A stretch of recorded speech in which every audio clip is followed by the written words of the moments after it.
And as you could see, I was on page 13. So excited for that. Peace and blessings. Welcome back to another episode. Thank you so much. I'm really excited to talk today about two key items. One of the items is Warren Bennis's concept of periodic reinvention, I should say. And the second thing that I'm really excited to share with all of you that I mentioned yesterday on my Instagram was that I finally made a list of the books that I intend to read for 2022. Don't you ever think that it is too late for you to do something. Don't you ever tell yourself that you are too old, that you are too inadequate, that you are too less of something to accomplish your dreams. If the Toni Morrison published her first book at the age of 39, then you can do whatever you put your mind to. So the first one, quite important, conscious loving, the journey to co-commitment, a way to be fully together without giving up yourself, both by PhD writers. And second one, which I've read before and I'm going to read again, is Rudolf Steiner. And by the way, I have a lot of Rudolf Steiner's books. The Child's Changing Consciousness as the Basis of Pedagogical Practice. This book is something that I'm definitely going to be covering in the Institute for Teacher Excellence, so definitely look into that. Be on the lookout for the courses that will come out for the Institute for Teacher Excellence. Another one we have is The Absorbent Mind by Maria Montessori. This one is also going to be a phenomenal text, something that we're introducing of our course on Maria Montessori with the Institute for Teacher Excellence in partnership with Holistic Schooling. Another book that I've started and haven't finished, so that's going to be on my list, is Raising Self-Reliant Children in a Self-Indulgent World. Quite phenomenal, quite useful, quite important. The next three are books that I just recently got from New York's Rudolf Steiner's bookstore, which I highly recommend everyone to go ahead and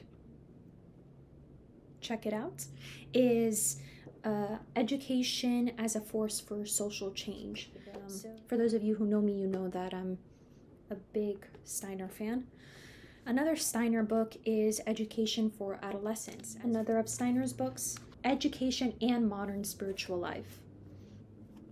Another book that I'm quite excited of and someone who has recently reposted my work is Queen Afua. Her book, Heal Thyself for Health and Longevity. I also started this book. I'm on page 20, which is chapter 4, Dietary Timetable. But this is phenomenal text because what she does in the earlier pages is how you can set up your home as a healing space. So she creates a list for the living room, for the kitchen, purification kitchen laboratory tools, and encourages one to look at that as well. This is a phenomenal text. I can't wait to finish. Another of Steiner's books is Intuitive Thinking as a Spiritual Path. One more book that I wanted to share with you is Jeffrey Gitmer. And this one is The Little Black Book of Connections and How to Network Your Way to Rich Relationships. I also have his silver book too, related to finances. And there is one book that I am reading in Spanish by Robin Sharma, Un Inspiración para Cada Día. And this one is quite short, but it helps me practice reading Spanish. That's what I'm learning now. So going into Warren Bennis and periodic reinvention, what is the definition of periodic reinvention? Periodic reinvention is making a self-assessment. It's looking at your body of work. It's looking at yourself. It's looking at your 3-month mark or your 6-month mark and sitting down with yourself and seeing, okay, what is it that I've learned so far? What is it that I've treaded so far? How much improvement have I made?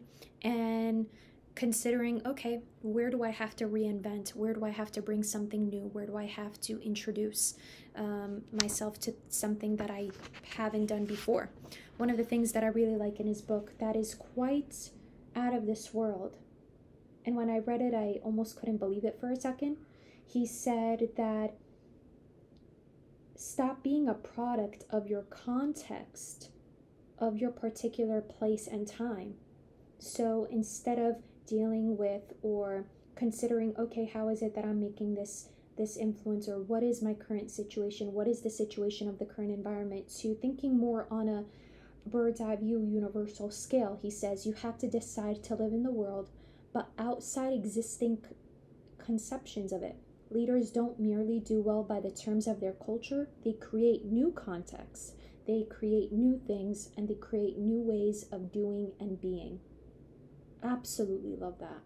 100% phenomenal. So on board. Love it so much. Okay.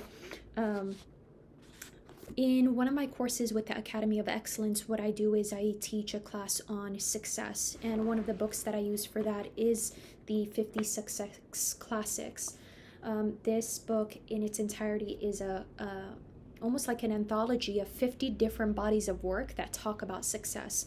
And one of the things that I've introduced, or the first things that I introduce to my students who take the success course, is what is defining what is periodic reinvention, and embodying that by practicing it and evaluating oneself in it.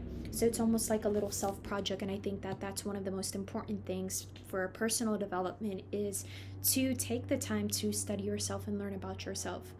So many gems in the Warren Bennis.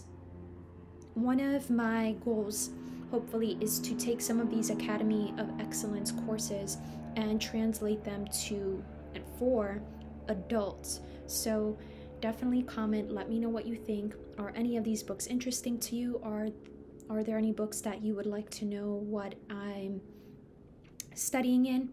And feel free to ask any questions. Absolutely. Here for y'all. Thank you so much. Hope you have a blessed week, blessed month, blessed season, blessed year, blessed lifetime, and talk to you very soon. Za tebe vam pesme, za tebe oblačim zvezde, za tebe telo zebe, a moj behude.